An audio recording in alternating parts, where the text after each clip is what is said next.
भी संकल्प नाम दीक्षा ले रखी है, 1 साल हो गया है। और हमारी बहन ने ले रखी है, 6 महीने हो गए लगभग उसको। तो उसको ना परमात्मा जैसे कहते हैं कि नाम दीक्षा लेने के बाद परमात्मा गुरु के प्रति कोई दोष आ जाए ना मन में, तो फिर उसकी भक्ति नहीं चलती। तो उसको वही अंदर से वही सता रहा है सारा कुछ, जब वो भक्ति नहीं कर पा रही, वो रोती रहती है भविष्य में तो बिल्कुल कांटा से हो गई कि परमात्मा मेरे को रोज हो जाएंगे, नहीं तो मुझे ऐसा बोलते हैं। मैंने तो काफ़ी समझाया मैंने कि ये काल खरपतवार पैदा कर रहा है भक्ति को तोड़ने के लिए। और हमारे मम्मी पापा हैं वो भी परेशान है, वो नामचित नहीं है और थोड़ा वो मानसिक रोगी भी हैं। वो कहते हैं कि ये भी पागल हो जाएगी, रोते रोते सूख गई है, इससे अच्छा तो छोड़ दे भक्ति।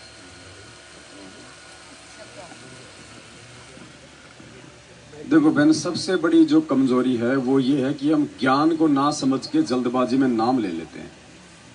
सबसे बड़ी कमजोरी है। जबकि गुरुजी हमेशा सत्संगों में कहते हैं कि भैया आप यहाँ आओ, सत्संग सुनो, 1 बार सुनो, 100 बार सुनो, DVD ले जाओ, मेमोरी कार्ड ले जाओ या चिप ले जाओ, पुस्तक ले जाओ, पहले ज्ञान को अच्छे से समझ लो।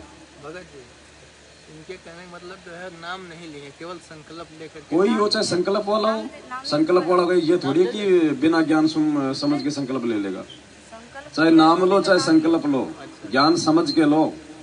संकल्प वाला अगर बाद में दोष देख लेगा तो क्या परमात्मा उसको माफ करेगा क्या? है तो वो भी इंसानी कोई जानवर थोड़ी है संकल्प वाला जो उसको माफ करेगा परमात्मा। चाहे कोई भी हो, चाहे संकल्प वाला हो चाहे नाम लेने वाला हो, गुरु जी का ज्ञान अच्छे से समझ के पहले ये जानकारी कर लो हर प्रकार से। कहीं और मन में ऐसा हो कि वो साधु अच्छा है, वो संत अच्छा है, वो मार्ग अच्छा है, वहां पे मोक्ष मिलता है, तो पहले वहां जाके मोक्ष करा लो। यहाँ बाद में आ जाना, कोई दिक्कत नहीं है, जल्दबाजी नहीं है। परमात्मा कोई मतलब इतना जल्दी यहाँ से निकलने वाला नहीं है।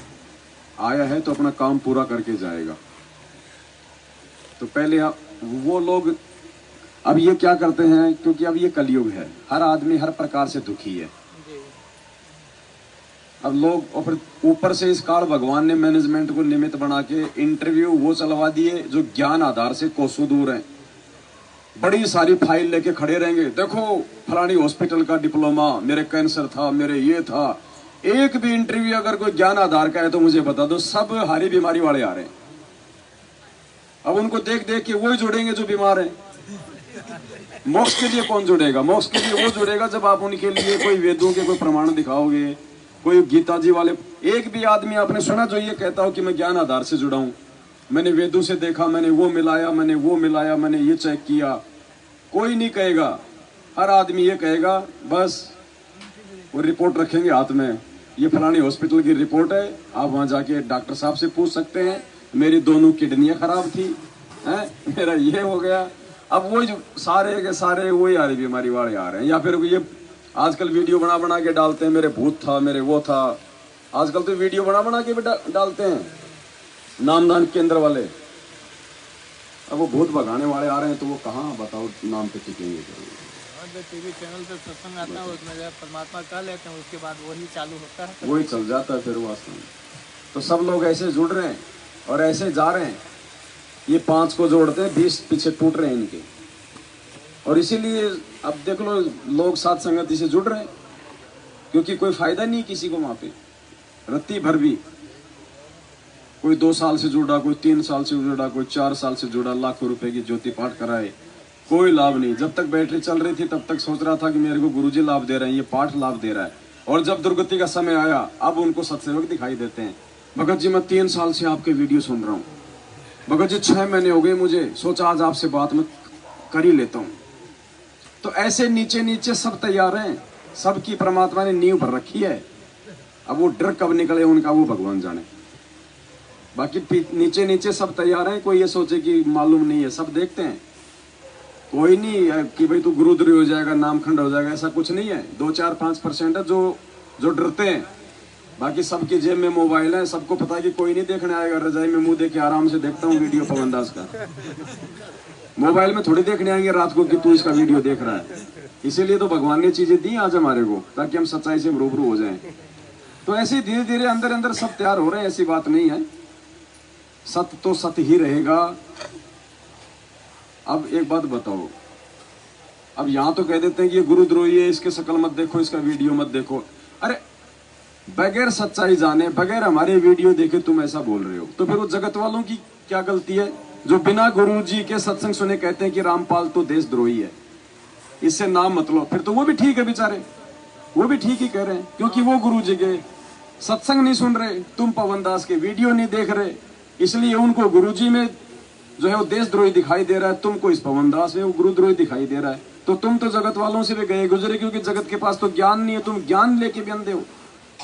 तो संगत तो उल्टी दोषी बन रही है परमात्मा की।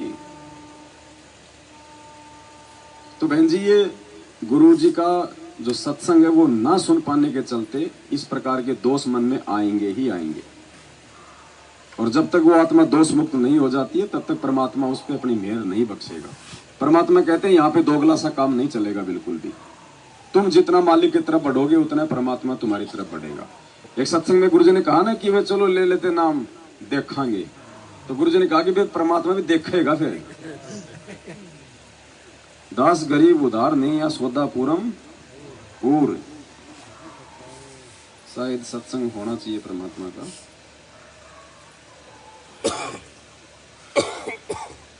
वो कोई अंधा जा रहा है तो जो है आँख वाला कह रहा है भाई इधर बाग नहीं है, घना जंगल है, इधर मत जा। तो कहा कौन देखा है, देखेंगे। ये सत्संग है परमात्मा का, सुन लीजिए। मालिक ने देखो हर चीज का परमात्मा ने बहुत अच्छे से समझा रखा है। तो दास कहता है नाम तब लो जब आपका पक्का दृढ़ विश्वास हो जाए कबीर इज गॉड। कब नाम लो? जब आपको पक्का दृढ़ विश्वास हो जाए कि कबीर इज गॉड। दास कहता है नाम तब लो जब आपका पक्का दृढ़ विश्वास हो जाए कबीर इज गॉड, और पृथ्वी में कोई और जगह दिखाई ना दे। फिर देखना ये दास का यहाँ उद्देश्य क्या, 3-3 घंटे कला पढ़ाऊं, यही कि आपको पहले ज्ञान से परिपक्व करूं। ज्ञान संपूर्ण हुआ नहीं और हरदा नहीं छिदाया, इस देखा देखी भक्ति का यो रंग नहीं ठहरा। ये देखा देखी आते हैं, फलाना ठीक हो गया, हम भी चलते हैं, हाँ तो गई, लेकिन मर्यादा पर टेको। और फिर देखो परमात्मा के हाथ, फिर देखो सुख मालिक के रोज नए नए। तो इसलिए दास आपको पहले मर्यादा बताता है और मर्यादा के बाद आपको दीक्षा दी जाती है। स्वीकार्य है तो लो, ना और दृढ़ता से ज्ञान सुनो, फिर पक्के हो जाओ। जब लो आप ले लेते हो ऐसे देखेंगे तो भगवान भी देखेगा। फिर ये तो बराबर की बात से अंडरस्टूड है। गुरु जी ने हर चीज का समाधान किया हुआ है बहन जी। अब जब तक वो ज्ञान को अच्छे से नहीं समझेंगी, जब तक इस परमात्मा को नहीं पहचानेंगी, तब तक बहन जी परमात्मा अपनी पूरी पावर नहीं देगा। तो उनको गुरु जी का सत्संग सुनना चाहिए, दूसरा कोई तरीका नहीं। मोक्ष प्राप्ति के लिए तो सभी जुड़े हैं बहन जी। वो ऋषि मुनि भी लाखों साल तक अपना शरीर गाड़ गए, वो भी मोक्ष के लिए गाड़े थे। कोई मर के शादी करवाने के लिए तपस्या नहीं करते थे वो, लेकिन मार्ग सही ना था ना। अब क्या कहा काल भगवान ने अध्याय नंबर 7 के श्लोक नंबर 18 में कि ये आत्मा है तो अच्छी, लेकिन मेरी वाली अनुतमाम घटिया साधना में लगी हुई है, जिस वजह से इनको कोई लाभ नहीं होता इनको। तो आत्मा तो सभी अच्छी है, लेकिन ये बात है ना, वो ज्ञान समझ के जुड़ेंगे, क्योंकि ये नियम है परमात्मा के। इन फॉर्मूलों को अपनाएंगे नहीं तो हम सक्सेस नहीं हो सकते। ज्ञान से ही नाम का संबंध है। देखो हम लोग मकान बनाते हैं तो सबसे पहले क्या करते हैं, नींव भरते हैं ना मकान की। अगर हम कोई छप्पर भी डालेंगे तो लकड़ी को कम से कम 2 फुट नीचे डालते हैं जमीन में, मजबूत करते हैं ना हम उसको पहले। तो ये इस भक्ति की नींव है ज्ञान। जब तक नींव नहीं भरी जाएगी ऊपर मकान नहीं टिकेगा, नहीं बनेगा। बाकी चाहे आओ जाओ ऐसे परमात्मा कोई मना नहीं करेगा। चाहे कोई एक भी सत्संग मत सुनो, चाहे नाम ले लो, आके दे देगा परमात्मा, तो मना थोड़ी करेगा। लेकिन वो टिक नहीं पाएगा। टिकेगा वो जो परमात्मा के वचन के अकॉर्डिंग ज्ञान समझ के इस मार्ग पे। अब बहुत सारे लोग ऐसे हैं जो नहीं ज्ञान सुनते ज्यादा, जिन्होंने ज्यादा सत्संग में नहीं सुने, फिर भी आज वो इतने दृढ़ हैं इस परमात्मा के मार्ग पे कि उनको कोई तोड़ नहीं सकता। अब आप कहोगे साहब उन्होंने कौन से गुरु जी के सत्संग सुन लिए ज्यादा, वो तो बहुत दृढ़ है। भाई उनके पिछले संस्कार मजबूत हैं। पिछले जन्म से होते हैं पूर्ण हंस मुराद। उनके पिछले भक्ति संस्कार मजबूत हैं। क्या पता वो युगों युगों से परमात्मा की बहुत अच्छी भक्ति करता आ रहा हो, तो भक्ति तो रहेगी उसके पास, ये परमात्मा वाली, ये बर्बाद नहीं होती। अब जैसे ये मोबाइल है आप सबके पास में, और मैंने मोबाइल को मैंने चार्ज किया और बैटरी चार्ज हो गई इसकी 60%, और गलती से मोबाइल ये टूट गया, नीचे गिर गया। अब इसकी बैटरी तो 60 ही रहेगी या फिर बैटरी भी डाउन हो जाएगी? बैटरी तो 60 ही रहेगी ना। तो उस बैटरी को निकाल के मैं दूसरे मोबाइल में डालूंगा तो 60% ही दिखाएगा ना।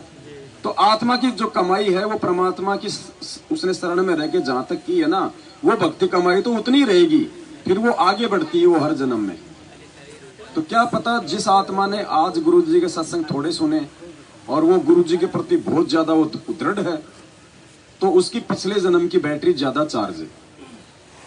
और एक ऐसा है जिसने ये भक्ति की कोई शुरुआत भी नहीं करी, ऊपर से उसने सत्संग भी नहीं सुने, तो वो नहीं टिक पाएगा। तो उनको सत्संग सुनने की सलाह दो, और दूसरा कोई रास्ता नहीं है। और बताओ कोई बात? और भाई जैसे हमारी बच्ची है 4 साल की हो गई, 5वीं में है वो, तो मैं सोचती हूँ कि उसको संकल्प नाम दीक्षा दिला दें, लेकिन वो भाई जो है ना वो जूठा खाती है अपने पापा का सबका, वो खाते हैं मीट मछली। तो उसको दिलाएं या ना दिलाएं,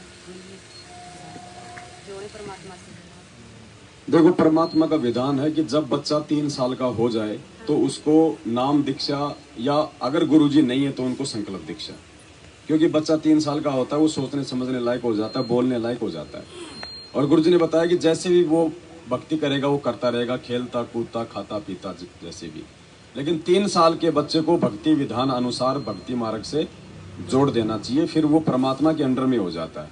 तो एक तो आपकी जो बच्ची है, आप कह रहे हो कि वो 3 साल की हो गई या कितने साल की हो गई? हाँ, अब एक तो वो वैसे मर्यादा तोड़े और एक वो मान लीजिए संकल्प कर लेगी, उसके बाद उसकी मर्यादा टूटे, तो परमात्मा उसको कुछ तो राहत देगा अगर ऐसा उसका कोई संस्कार आ गया तो। एक तो आदमी अपने घर पे पड़ा पड़ा जो अमल की बीमार हो रहा है, और एक कोई हॉस्पिटल में पड़ा पड़ा कोई दिक्कत हो रही है, तो हॉस्पिटल वाले को तो डॉक्टर जल्दी संभाल लेगा ना। तो संकल्प तो उसको दिलवाई दो, और बाकी फिर उसका ध्यान रखो, थोड़ी आप भी करो प्रयास। आप भी उनको कहो कि जी आप मरो तो मरो, इस बच्चे को क्यों मार रहे हो, कम से कम इसका तो कर्म मत बिगाड़ो। बोलना पड़ेगा ना बहन जी। बोलते हैं सब कुछ। तो संकल्प तो दिलवा दो परमात्मा का, क्योंकि परमात्मा कहते हैं कि बच्चा जब 3 साल का हो जाए उसके बाद में उसको परमात्मा से जोड़ देना चाहिए। बोलो सतगुरुदेव की जय हो।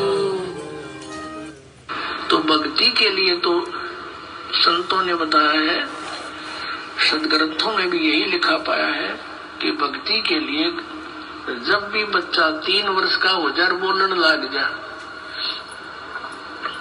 3 वर्ष के बालक को उपदेश दिला देना चाहिए। जैसा भी करे वो थोड़ा बहुत करता रहेगा, क्योंकि घर में जब चर्चा चलती है, मंत्र चलेंगे तो वो भी बोलेगा, अपने आप बोलता रहेगा, बच्चे को ज्यादा असर होता है, प्रभाव बनता है।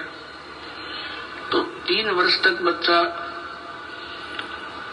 माता पिता के आश्रित होता है।